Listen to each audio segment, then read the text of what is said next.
Yo, what's going on, guys? Welcome to a brand new video on Sword Art Online Fatal Bullet. My name is Ventus SGN. Super glad you guys are here. Hope you guys are having a really amazing day. I am. So in this video, we're going to be talking about my top 5 favorite skills in the game and my opinions on which skills you should max out the stage 3 first. Now, this is just my own personal opinion, so don't take anything to heart. You might have a differing opinion on that, and if you do, definitely want to hear that down in the comment section below. And also, I'm going to talk a little bit about skill progression. If you still have any questions about that afterwards, definitely let me know down in the comments. But for the most part, let's get right into this video about skills.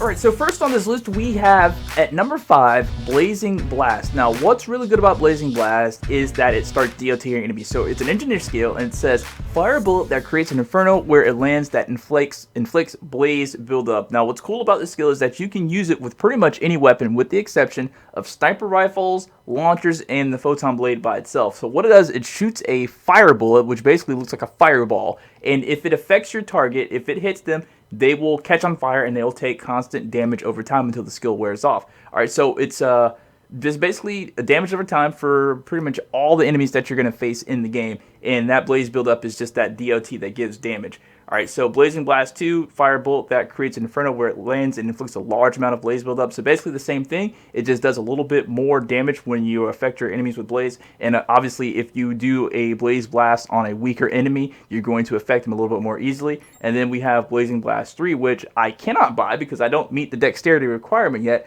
But again, this is going to be the best one of the Blazing Blast because it is stage 3. And it's just a very large amount of blaze buildup, and it's just a really good skill when you're trying to fight maybe an enemy, more rather a life form enemy, because they're more susceptible to fire. I'm not saying that other enemies will not get hit by this, but I think that a life form enemy will take more damage from fire. So definitely if you're going to go fight some creature, you want to take Blazing Blast in there with you to get that constant damage over time with fire. So that is number 5 on my list of best skills in the game.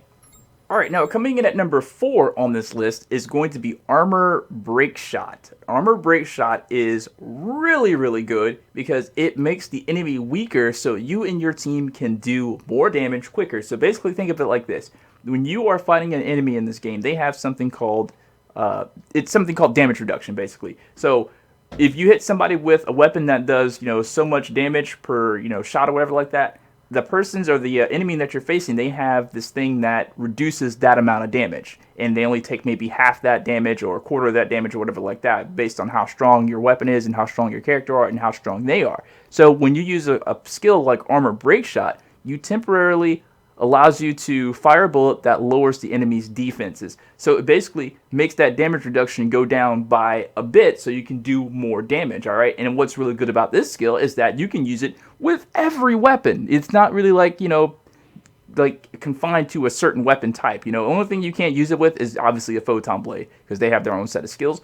But if you use photon blade with a pistol, you can definitely use Armor Break Shot. Armor Break Shot 2 temporarily allows you to fire a bullet that lowers the enemy's defense by a large amount. So basically, the second stage of Armor Break Shot brings that damage reduction down by a lot so you can do more damage. And then Armor Break Shot 3, you can see I have that to stage 3. This is one I use all the time because I want the fights to be over as quickly as possible.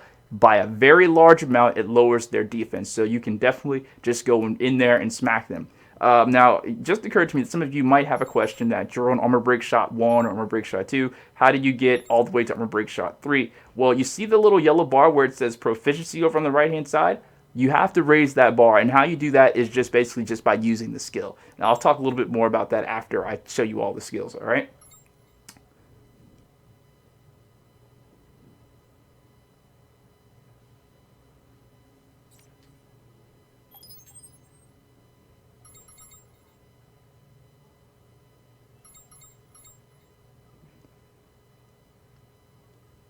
Alright, now coming at number 3 on this list is going to be Armor Form, and this is a tank skill. Now this skill is absolutely necessary on everything that you do. Alright, basically what Armor Form does, it's the opposite of Armor Break Shot. It temporarily increases your defense, so you take less damage. Yeah. So temporarily increase your defense, and this works with any skill. You can use photon blades, whatever. It just works with any skill, and it's definitely good to have on at least one of the weapons that you're using actively, because everything that you face is pretty much going to try to kill you unless you're going farming or something like that. You don't really need armor form shot unless you're farming a really tough enemy. All right. So armor form shot basically just increase your damage reduction so you take less damage. Obviously, armor form shot 2 temporarily increase your defense by a large amount. And then armor form 3, you can see I have this advanced to stage 3. It's one of the first skills that are actually enhanced to stage 3.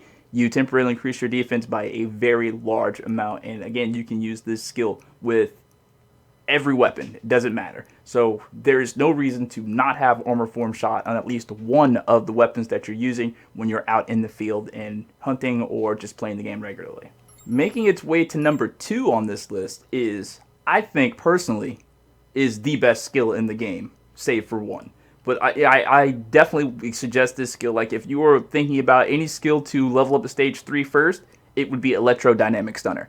What it says, it's an engineer skill, and it says fire a bullet that creates a debilitating field where it lands that inflicts enemies with stun buildup. And you can use this with pretty much every weapon except for launchers, Gatling gun, and photon blade. Now, I think the launcher has its own sort of skill that's sort of like Electrodynamic Stunner, and we'll talk about that in a little bit. But definitely, you shoot somebody with this, and if you're really strong, your weapon is really strong, your character level is really strong, depending on how weak the enemy you're facing is, they just may go down automatically. Like, you'll hit them, and then they start to fall down, and it's over with. But if you're fighting a strong enemy, you're going to need a stronger version of it. Electrodynamic Stunner 2, you fire a bullet that creates a debilitating field where it lands and inflicts enemies with large amount of stun buildup, and it's really effective.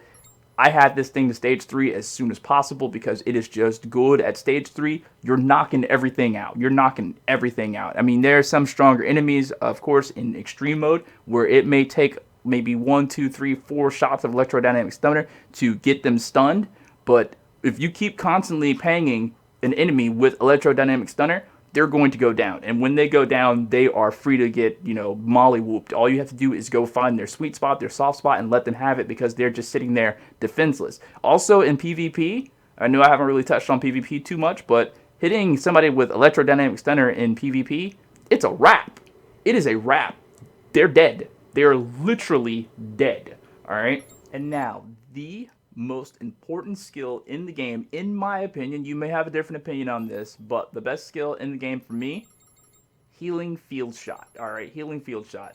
What it does is fire a bullet. It's a support skill, as you can see. Fire a bullet that creates a curative field where it lands that restores allies' HP. And you can use this skill with any weapon type except for photon blade because you're firing a bullet, and obviously a photon blade by itself you can't fire a bullet, but you can use this with photon blade dual wield with a pistol. All right, healing field shot.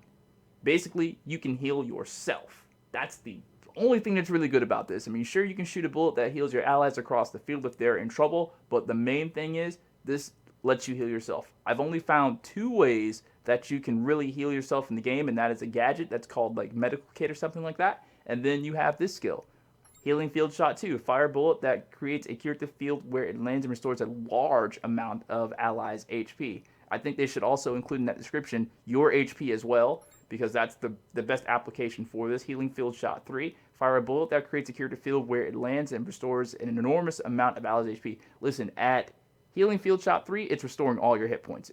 There is no reason whatsoever to not have this on one of your gun classes when you're going out there, because you get to literally shoot the ground in front of you and heal yourself.